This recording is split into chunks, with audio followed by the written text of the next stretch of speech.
ప్రధానంగా బైబిల్ గ్రంథంలో నుంచి అలాగే 2000 సంవత్సరాల క్రితం నుంచి వ్రాయబడుతూ ఉన్నటువంటి మనకు అవసరమైనటువంటి కొన్ని శ్లోకముల ద్వారా మీ ముందు పెట్టే ప్రయత్నం చేస్తాను.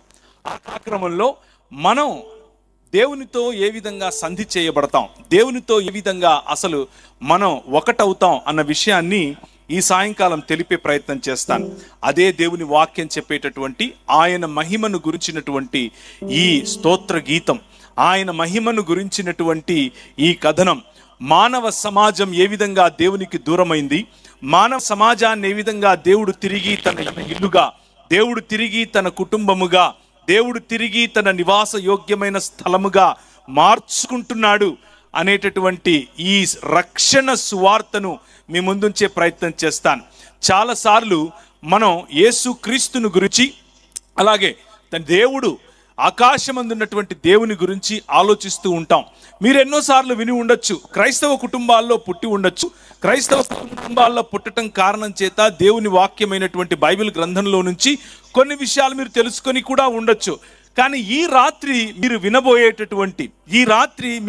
వినబోయేటటువంటి ఈ కథనం లేకపోతే ఈ నరేటివ్ అనేది ఒకసారి ఒక క్రొత్తగా మీ ముందుకు వచ్చే అవకాశం ఉంది, లేకపోతే మీకు తెలిసిన విషయాన్నే మళ్ళీ మీరు తెలుసుకునే అవకాశం ఉంది.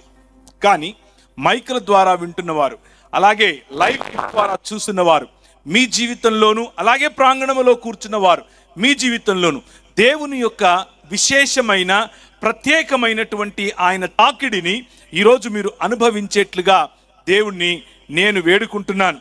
ఆయన మీ మధ్య వచ్చి నివాసము చేయబోయేటటువంటి ఈ కథనాన్ని మీ ముందుంచే క్రమంలో మీరు మీ మనస్సులను తెరిచి మీ మనస్సులలో నిజముగా దేవా నువ్వు నాతో మాట్లాడు, నిజముగా దేవా ఈరోజు నువ్వెవరో నాకు కనబరుచుకో, నిజముగా దేవా నీ గురించినటువంటి వాక్యము, నీ గురించినటువంటి సత్యము నాకు తెలియపరచు అని ఒక్క నిమిషము శ్రద్ధతో మనసులో ఒక మాట చెప్పు.